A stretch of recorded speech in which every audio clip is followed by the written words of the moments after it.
It took me till I was 55 years old to be able to cope with being Dean Wilson, so I know what he's talking about. And that's all drugs were, was a coping mechanism for me.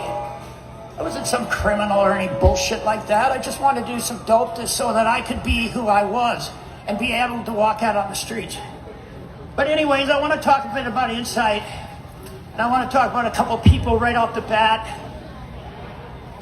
If there was no Ann Livingston, there would be no Dean Wilson on this stage right now. Guaranteed, without a doubt.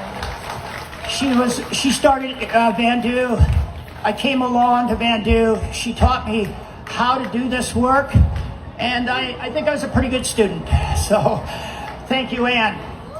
I also want to mention Shelley Tomich, who was my plaintiff along with the PHS when we sued the federal government, Stephen Harper, and Health Canada to constitutionally enshrine Insite. We won 9-0 with a very conservative bench. And I can't mention Insite without mentioning my friend Brian Allain. Brian was the president of Vandu when I first arrived. He was the first employee at the Chill, and he just left not too many months ago. He did his life bit down here. It's time to say thank you to Brian Allain. Okay, I want to do some PHS house cleaning here. The lady that I call my infrastructure is going home to the Bay Area and leaving the PHS. Susan Alexman has been a dear friend of mine, but also took care of all the shit that I don't like taking care of.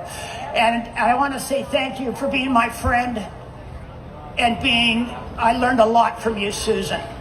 I also want to mention a young lady who's actually worked with the people down here. She's going to go get her master's. I hope she does very well. Carly Gilsig, thank you for helping our neighborhood. And I also want to mention our executive director, Michael Vaughn.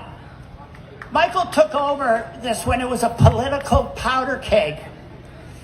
And at that time, politics was trumping common sense and medical protocols, and her calm style of management pervaded through it and brought back the morale that we've always had at the Portland Hotel Society and Insite especially. Thank you, Michael. Your sense of management was not missed.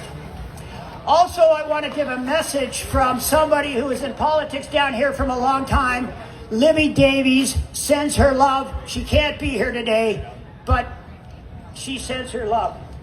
Okay, Insite, let's talk about it. There are 4 directors at the PHS then: Mark and Liz, Dan and Kirsten. Ann and Bud were at Vandu. And the synergy and the serendipity that happened between those 2 outfits, the result was Insite. And, we went to every police board meeting, every health board meeting. It was horrible. It was horrible. But we kept doing it, and we got what we wanted. We got the supervised consumption site and everything, and it's just marvelous. Did anybody hear Pierre Poilievre this morning? He was on TV. And by the way, Pierre, it's the downtown east side, not the downtown seaside, you moron. I've met 100 Pierre Poilievres. And you know what, Pierre? Not one of them holds a seat today. And you know why they don't? Because they're spewing nonsense. They say we only like treatment. Well, it took Insite was the first person to add a new detox to Vancouver that I'm aware of in the last 50 years. The 3rd floor is the most innovative programming that should be across this country. We're not into treatment, Mr. Poilievre. I'm not allowed to swear. I told everyone I was not going to swear because you know what I would have said. Anyways, let me go here.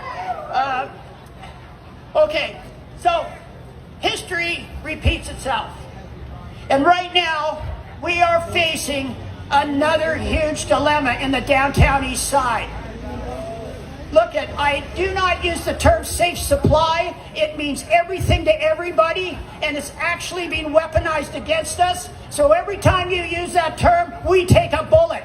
It's registered access. That's what it is, that's how it's defined, and that's what we need. We need all of us, like we did in the early 2000s, to come together, pull all our people in, and say, we need registered access so we can stop the fucking dying. Period. And that's what we have to do.